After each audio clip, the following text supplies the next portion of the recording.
She did not die alone, but I myself missed it.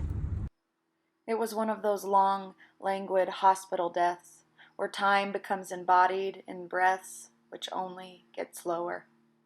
When it happened, I was wandering the halls, an attempt at distraction because I was waiting on someone to text me back.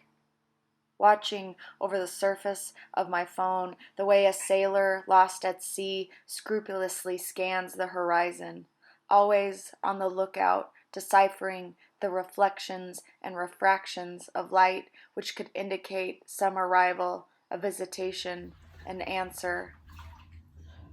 To love means to unmoor yourself into the hands of another, to set sail upon an open sea, leaving the dock, casting off the heart upon uncharted storms, to risk that chance of receiving in return no response.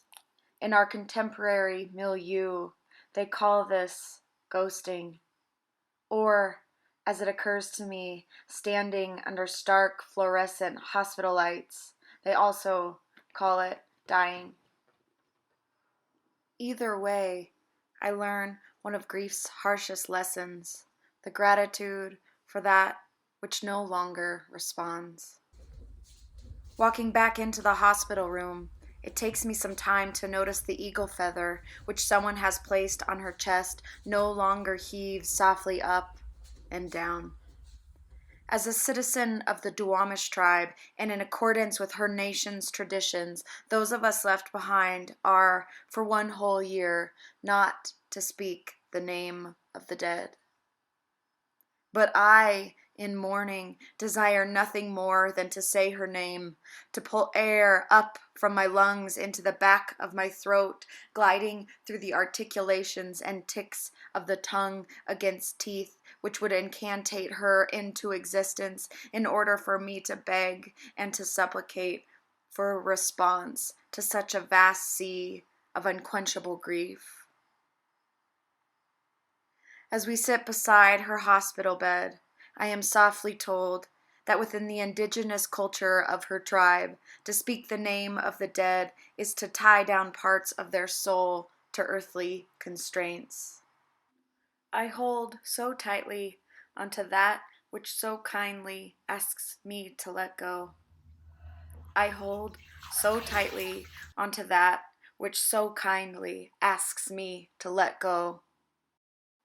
And here I learn how the absence of response brings us to the very edges of self, how it empties and pierces the heart wide enough to contain an ocean. For there is no other way, as it is grief come to collect that great debt to gratitude for the pleasure of the turn, for that sweet, sweet, sweet turn your loved one makes toward the sound of their name, soft and lyrical, rising from your mouth like a song. As we start to pack up the hospital room, she begins to blur at the edges, becoming ethereal, spectral, like an eagle beginning to take flight. Sensing a vibration in my pocket, I take my eyes off of her to visit a different ghost. I check my cell phone. Phantom vibration syndrome is what they call it. The modern equivalent of the ghost who rattles pots and pans, who squeaks the door hinge late at night. But I had received no message. Since I cannot speak her name, she no longer responds, busy as she is, gathering her soul to take flight, to ghost me upon the highest octave, a pitch so perfect and profound, a note resonating at a hertz, which, just for a moment, feels and sounds a bit like, yes, I think it might be, a message arriving on my cell phone.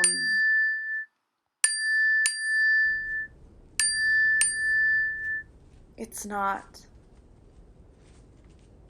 Every love becomes, eventually, a reply you can no longer procure. I learn gratitude for that which no longer responds, as it is what fillets open the flesh to reveal our absolute desperation for one another. For without response, we surely could not, would not be. Surviving a night upon that troubled sea of no reply, of no response, with the lungs emptied of names to call out, come dawn, what might arrive, like a ghost, like a song, like a message, is the sound of your own name, heavy and lyrical, rising from the mouth of gratitude.